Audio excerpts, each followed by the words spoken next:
গত বছর ঠিক এইরকম একটা বৃষ্টি স্নাত দিনে আমরা গিয়েছিলাম আমাদের স্বপ্নের নেপাল ভ্রমণে। প্রতিটা মানুষের জীবনে খুব স্পেশাল কিছু মুহূর্ত থাকে, আমাদের জীবনেও খুব স্পেশাল মুহূর্ত ছিল এই নেপাল ভ্রমণের যাত্রাটা। আজকে আপনাদের সঙ্গে আমার এই নেপাল ভ্রমণের যাত্রাটাই শেয়ার করব। কেন যেন নেপালের ভিডিওগুলো আপনাদের সঙ্গে শেয়ার করা হয়নি, ভেবেছি যেহেতু দেরি হয়েই গেছে তাহলে না হয় যেই সময়গুলো আমি এনজয় করেছি আগামী বছরের সেই সময়গুলোতেই আমি ভিডিওগুলো আপলোড করব। যাই হোক, আমরা রওনা দিয়ে দিয়েছিলাম এবং চলে এসেছিলাম এয়ারপোর্টে। আমাদের যেহেতু 4টায় ফ্লাইট ছিল তাই আমরা একটু আগেই আসলে চলে আসার চেষ্টা করেছি রিস্ক না নিয়ে। তাই আমরা 12টা বা 12:30টার দিকে বাসা থেকে রওনা দিয়ে দিয়েছিলাম। নুহাই বেবি তো অনেক খুশি, সে একদম রেডি তার ক্যামেরা নিয়ে। সে তার এই ডিএসএলআর ক্যামেরাটা দিয়ে নাকি সব নেপালের ভিডিও এবং পিক তুলবে, তাই সে গলায় এটা ঝুলিয়েই রেখেছে রীতিমতন। এই তো গাড়ি থেকে লাগেজগুলো বের করে এবার ট্রলিতে দিয়ে দিলাম।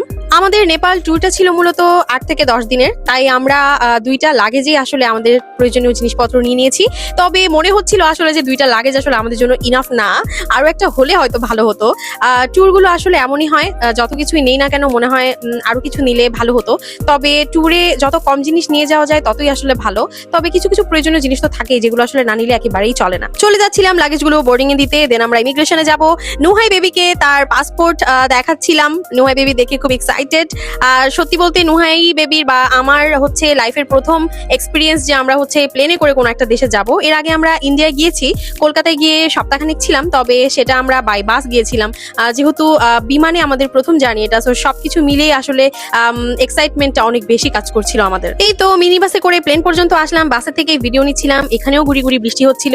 এরপর এই তো আমরা চলে আসলাম আমাদের হিমালয়ান প্লেনে। আমরা আসলে বিমান বাংলাদেশের প্লেনের টিকিট কাটিনি, আমরা কেটেছিলাম হিমালয়ানের। তো যাই হোক, এখন আমরা প্লেনে উঠবো। আসলে ওই মুহূর্তগুলো আসলে এক্সপ্লেইন করার মতন না, সেইটা আসলে এখন ফিল করতে পারছি কিন্তু আমি এক্সপ্লেইন করতে পারবো না কতটা হ্যাপি ছিলাম আর কতটা এক্সাইটেড ছিলাম ওই সময়গুলোতে আসলে। এই তো এখন আমরা বিমানের মধ্যে ঢুকছি। আর আমাদের এই হিমালয়ান বিমানটা খুব বেশি বড় ছিল না, মোটামুটি ছোটই ছিল। আর হচ্ছে এই তো চলে আসলাম, এখন হচ্ছে সিটে বসে পড়লাম। এই প্রথমবারের মতন প্লেনে বসলাম। তো নুহাই বেবিকে জিজ্ঞাসা করছিলাম যে তোমার কেমন লাগছে, তোমার ফিলিংস কি। তবে একটু একটু ভয়ও লাগছিল, কারণ প্লেনটা তো আসলে প্লেনে ওঠার পর তো আসলে আর কারো কোনো হাত থাকে না, পুরোটাই আল্লাহর উপরই ছেড়ে দিতে হয় যে কি হবে না হবে। তো আল্লাহর নাম নিয়ে আসলে যাত্রাটা শুরু করছিলাম, মনে মনে আল্লাহ আল্লাহ করছিলাম কি হয় না হয়। তো অলরেডি টেক অফ করে ফেলেছে প্লেন। এর মধ্যে আমাদেরকে হচ্ছে 1 ঘন্টা পরে আমাদেরকে ইয়া দিয়েছে, একটা নাস্তা দিয়েছে, যেটাতে ছিল হচ্ছে পিনাটস আর ছিল হচ্ছে বিস্কিট আর জুস, একটা করে পানি। তো এই তো বসে বসে খাচ্ছিলাম আর আল্লাহর কাছে শুকরিয়া করছিলাম যে আল্লাহ কতটা ভাগ্যবতী আমি যে এরকম এত মানে 1000 ফিট উপরে বসে আমি খাবার খাচ্ছি, প্লেনে উঠেছি, এত কিছু দেখছি। এই তো এগুলো ভাবতে ভাবতেই হঠাৎ নেপালের সীমানায় তো প্রবেশ করে ফেললাম।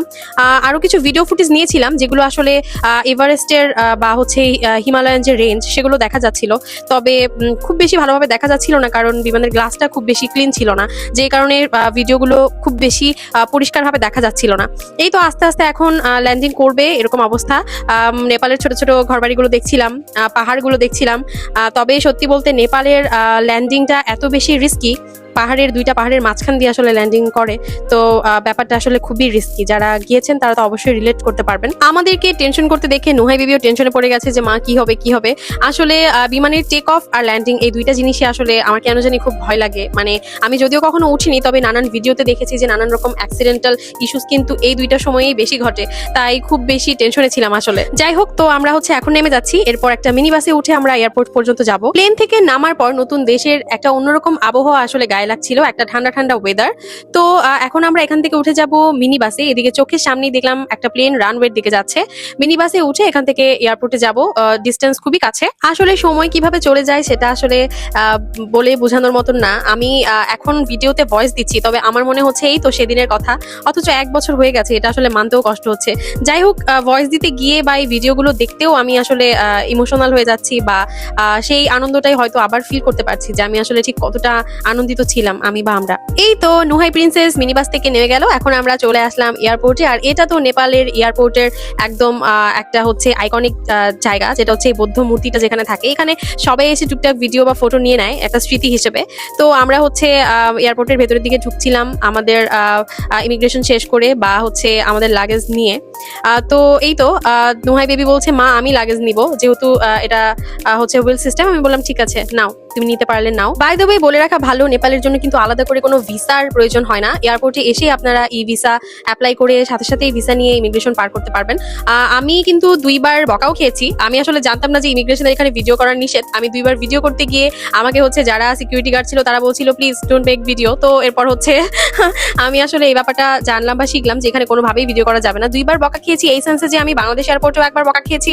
আই মিন আমাকে অ্যাওয়ার্ড করেছে সিকিউরিটি গার্ডরা। নেপাল এয়ারপোর্টেও সেম কাহিনী। তো এই আর কি। তো এই তো এয়ারপোর্ট থেকে বের হয়ে গেলাম। এটা হচ্ছে এয়ারপোর্টের এন্ট্রান্স। ছোট্ট একটা এয়ারপোর্ট, সুন্দর, চিমছাম, নেপালিদের মতনই সহজ সরল। তো আমার আজকের এই ভিডিওটা কেমন লাগলো অবশ্যই কমেন্ট করে জানাবেন। সবাই অনেক ভালো থাকবেন। নেপালের নেক্সট ভিডিওগুলো দেখতে অবশ্যই লাইক এন্ড ফলো দিয়ে রাখবেন।